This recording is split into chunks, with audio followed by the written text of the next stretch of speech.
Bismillahirrahmanirrahim. Assalamu alaikum. Today we will discuss the reduction of multiple subsystems. We have been working with individual subsystems represented by a block with its input and output. More complicated systems, however, are represented by interconnection of many subsystems. Since the response of a single transfer function can be calculated, so we want to represent multiple subsystems as a single transfer function.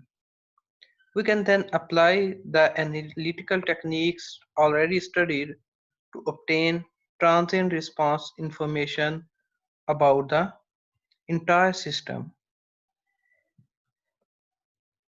One way to represent multiple subsystems is of using block diagram. First, we will study the block diagram method, and then we will study another method, that is signal flow graph. A position control system converts a position input command to a position output response. Position control system find widespread applications in antennas, robotic arms, and computer disk drives. The radio telescope antenna in this figure is one example of a system that uses position control system.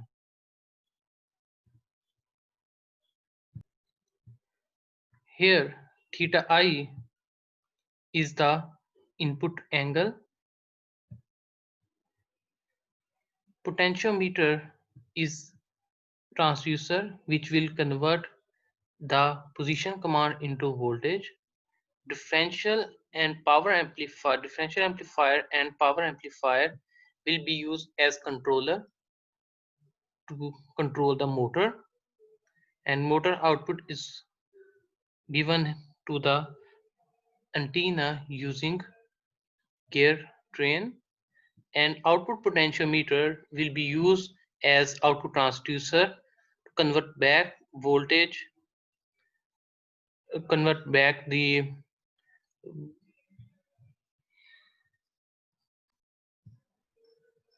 and output potentiometer will be used to convert the output position theta naught to the voltage, and it will be given as feedback to this amplifier. So here this antenna azimuth position control system is example of multiple subsystem. We will convert this whole block diagram to a single transfer function.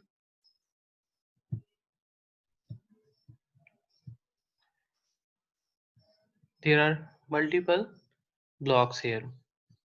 Potentiometer, as I have already told, will convert the theta. Theta is the desired angle at which we want to move our antenna.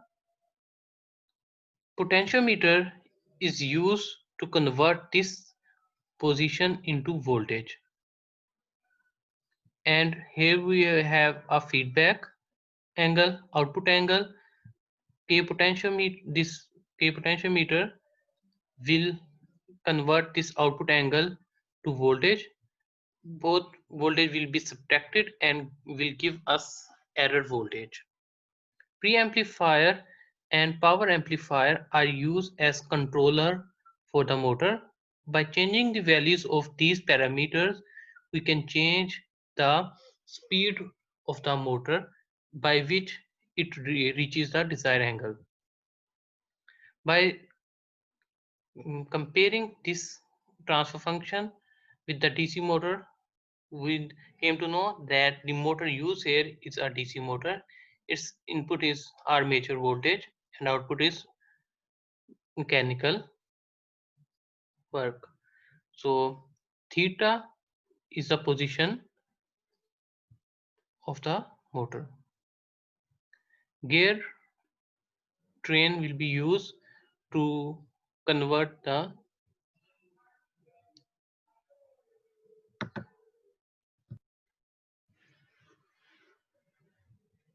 we will multiply with this term. This will be turn ratio or gear ratio of the gear train.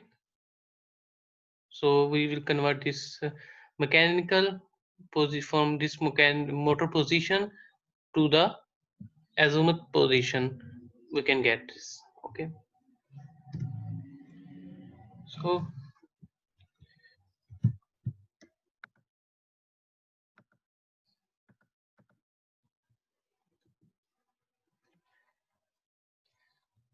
अभी हमारे पास एक complex system है जिसमें multiple blocks हैं।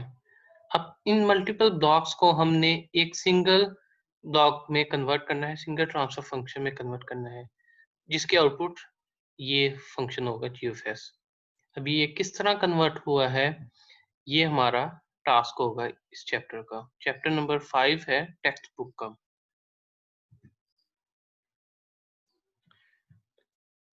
Subsystems represented by a block with its input and output। जैसा कि इस block diagram में जाहिर है कि ईच जो कंपोनेंट है, जो पोटेंशियोमीटर है, जो प्री एम्पलीफायर है, ये सब सबसिस्टम्स हैं। हर सबसिस्टम की एक इनपुट होती है और एक आउटपुट होगी। जैसे कि इस केस में वाज़ेह है, ये इनपुट है और ये आउटपुट है। We have learned how to find response of the subsystem। हमें एक ट्रांसफर फंक्शन अगर गिवन हो तो हम उसका रिस्पांस फाइंड कर सकते हैं, उसकी different properties, for example rise time, cycling time वगैरह हम फाइंड कर सकते हैं। बट जो इंटरकनेक्शन ऑफ मल्टीपल सबसिस्टम है, जो एक कंप्लीट ब्लॉक डायग्राम है, उसका हमें नहीं पता कि किस तरह रिस्पांस फाइंड करना है। सो हम क्या करेंगे, इस सारे कॉम्प्लेक्स सिस्टम को एक ट्रांसफर फंक्शन में कन्वर्ट कर देंगे। अब इसको हमें पता है कि किस तरह सॉल्व कर सकते हैं, इसकी प्रॉपर्टीज कैसे फाइंड कर सकते हैं। Complicated systems are represented by interconnection of subsystems। We want to find the response of the entire system। entire system का रिस्पांस किस तरह आएगा, पहले हम उसको एक सिंगल ट्रांसफर फंक्शन में कन्वर्ट कर देंगे, देन हम क्या करेंगे, उस पे जो टेक्निक्स हैं अप्लाई करेंगे, जो हम फार्मूलाज कैलकुलेट कर चुके हैं प्रॉपर्टीज का, फर्स्ट ऑर्डर सिस्टम का, सेकंड ऑर्डर सिस्टम के लिए। Represent the interconnected multiple subsystem as a single transfer function, ये हमारा पहला टास्क होगा। And then we will apply the analytical techniques we have learn for analysing a subsystem and obtain response information about the entire system।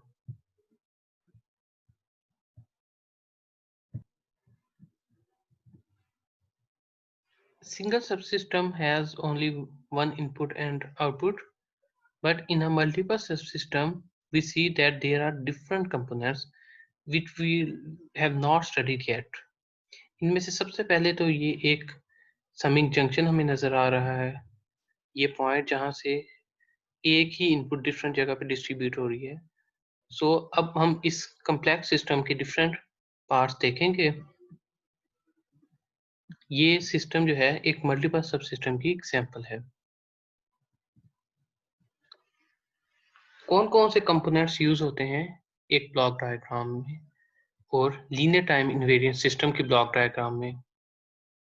सबसे पहला component है signal, then system, summing junction and pick off point. हम one by one इनको देखते हैं। Signal जो है RFS यानी इनपुट को जाहिर कर रहा है, CFS मोस्टली आउटपुट को, ये वेरिएबल है, कोई भी नाम दे सकते हैं, लेकिन मोस्टली हम CFS आउटपुट को कहते हैं। ये सिग्नल्स होते हैं, इनका कोई ये ऑपरेशन परफॉर्म नहीं कर रहे होते, बल्कि इंफॉर्मेशन बता रहे होते हैं कि इस जगह पे क्या वैल्यू आ रही है। जैसा कि एक सिस्टम है, इसमें RFS इनपुट है, CFS आउटपुट है, जो ऑपरेशन परफॉर्म कर रहा होता है चीज, वो सिस्टम होता है GFS। समिंग जंक्शन का काम क्या है, इस पे मल्टीपल इनपुट्स होती हैं, जो आउटपुट होगी वो सम होगा इन तमाम इनपुट्स का। अब जैसा कि इस केस में 3 इनपुट्स हैं, तो R1 of S plus R2 of S, क्योंकि यहाँ पे नेगेटिव साइन है तो R3 ऑफ S जो है वो नेगेटिव साइन के साथ आएगा। पिक ऑफ पॉइंट ऐसा पॉइंट होता है जहां से एक ही इनपुट मल्टीपल लोकेशन पे जा सकती है। R ऑफ S सेम होगा, उसी की कॉपी जो है वो डिफरेंट जगह पे मूव हो रही है।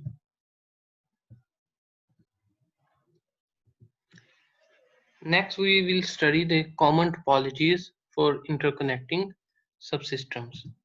There are multiple ways in which we can connect our subsystems. The simplest is cascaded form.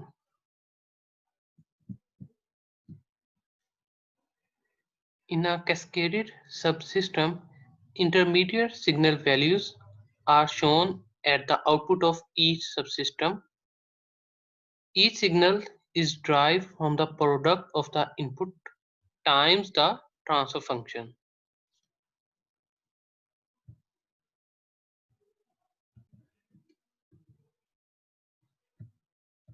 X2 of S यहाँ पे सिग्नल है जिसकी वैल्यू बराबर होगी input R of S multiply with transfer function G1 of S. Similarly, X1 of S will be equal to G2 of S multiply with X2 of S, जो कि बराबर है G1 R1 G1 S R of S. So यहाँ पे similarly C of S complete system की output है जो कि बराबर होगी तीनों G1 of S, G2 of S और G3 of S के प्रोडक्ट के।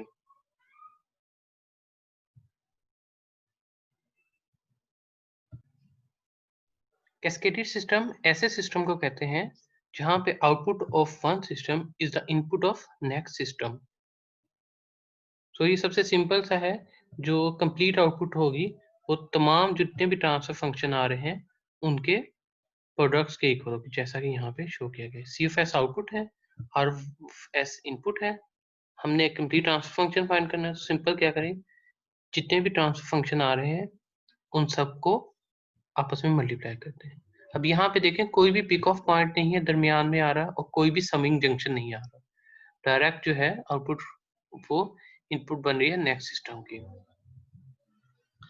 इसमें कैस्केडेड सिस्टम का एक फिनोमेना है लोडिंग का, उसको हम देखते हैं। लोडिंग क्या चीज है? मिसाल के तौर पे हमारे पास ये दो सब सिस्टम्स हैं, यहाँ पे एक आरसी नेटवर्क है और यहाँ पे एक आरसी नेटवर्क है। जो C1 कैपेसिटर है इसके क्रॉस वोल्टेज है V1 ऑफ S। अगर यही V1 ऑफ S वोल्टेज हम एज इनपुट यूज करें इस जगह पे इस RC नेटवर्क में, तो इसका जो हमारे पास ट्रांसफर फंक्शन बनेगा वो V2 ओवर V1 बनेगा। यहाँ पे क्योंकि V1 आउटपुट है तो आउटपुट ओवर इनपुट, इनपुट है हमारे पास VI ऑफ S, ये हमारे पास ट्रांसफर फंक्शन बन गया। अगर हम इन दोनों जो RC नेटवर्क्स हैं इनको कंबाइन कर लें, इनको कैस्केड कर दें, तो क्या हमारे पास ये एक कैस्केडेड सिस्टम बन सकता है? क्योंकि यहाँ पे तो V1 वोल्टेज आ रहे थे जैसा कि हमने यहाँ पे यूज किया। अब इन दोनों को क्या हम मल्टीप्लाई करके आउटपुट गेट कर सकते हैं? G1 ऑफ S और G2 ऑफ S को मल्टीप्लाई करें, सो क्या होगा, V1 ऑफ S इस V1 ऑफ S के साथ कैंसिल आउट हो जाएगा, हमारे पास V2 और VI आना चाहिए। ठीक है, और ये हमारे पास फाइनल ट्रांसफर फंक्शन बनना चाहिए, लेकिन ऐसा नहीं होता due to the loading effect.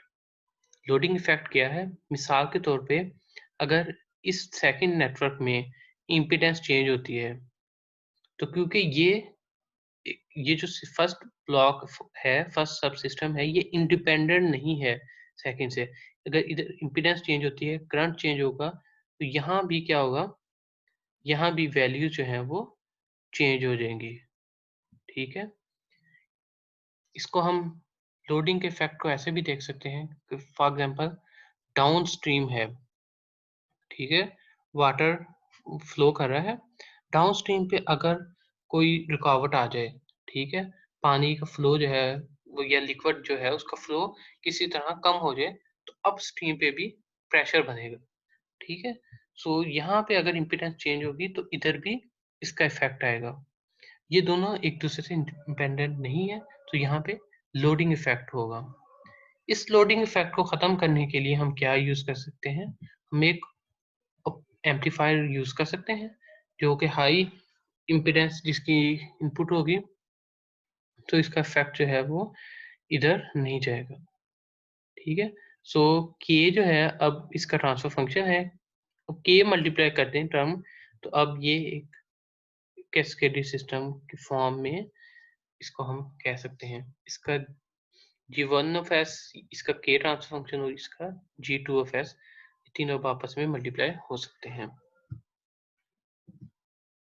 Next form जो है वो है पैरेलल फॉर्म।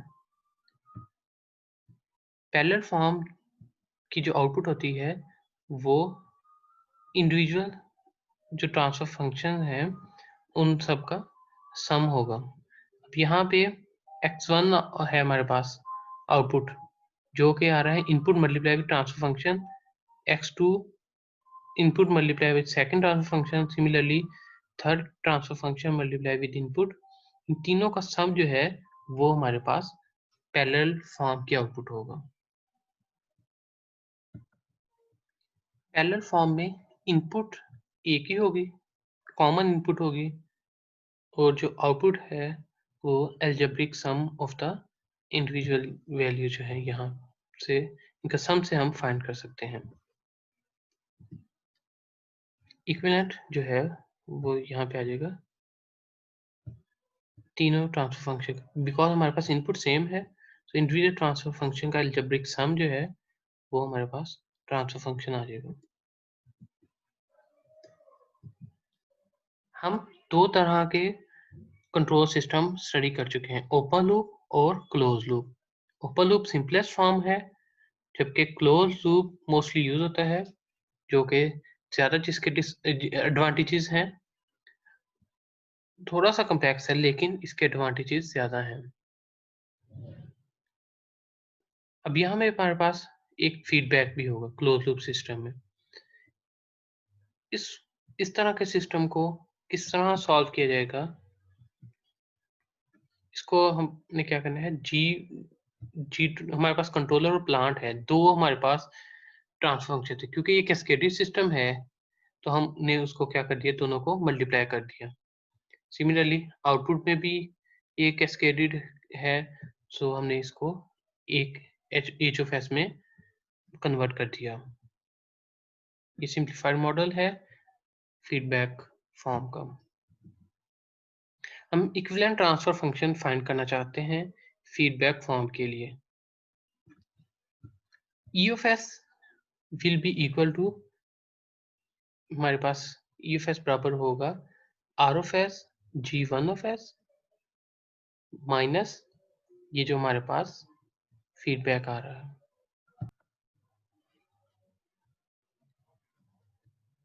हम सिंप्लीफाइड मॉडल को देखते हैं। एरर हमारे पास बराबर होगा इनपुट माइनस जो हमारे पास फीडबैक आ रहा है। इनपुट आर ऑफ एस है, और फीडबैक में क्या क्या चीजें आ रही हैं हमारे पास, C of S multiply with H of S. C of S further किसके बराबर है, ई ऑफ एस और जी ऑफ एस के प्रोडक्ट के।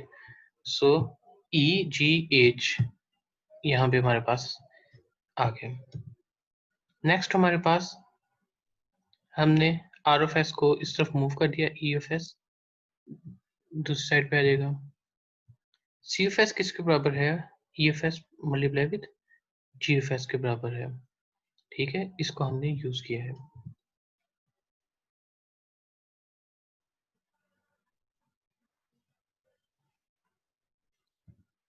नेक्स्ट अब हम क्या करेंगे, इसमें से ई ऑफ एस कॉमन ले लेंगे, सो हमारे पास 1 प्लस जी ऑफ एस और एच ऑफ एस रह जाएगा।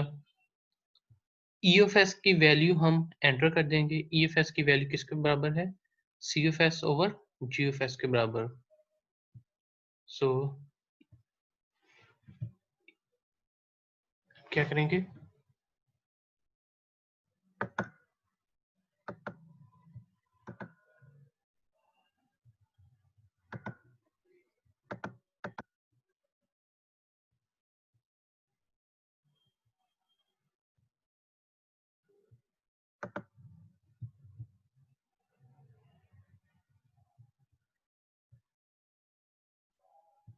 इस स्टेप को आप फिलहाल इस लाइन को ना देखें, हम क्या करेंगे, इसमें से यूएफएस कॉमन आ गया, फर्दर यूएफएस की वैल्यू यहाँ से सीयूएफएस ओवर जीओएफएस एंटर करेंगे, तो हमारे पास हमें चाहिए सीयूएफएस ओवर जीओएफएस, तो हम वो वैल्यू एक्स्ट्रा इसमें से कैट कर लेंगे।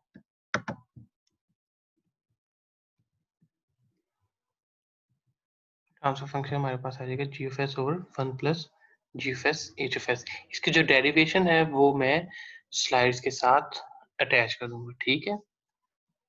आई होप आपको आज का लेक्चर जो है वो समझ आ गया होगा। कोई भी क्यूरी हो तो वो हम नेक्स्ट लेक्चर में डिस्कस कर लेंगे। Thank you very much.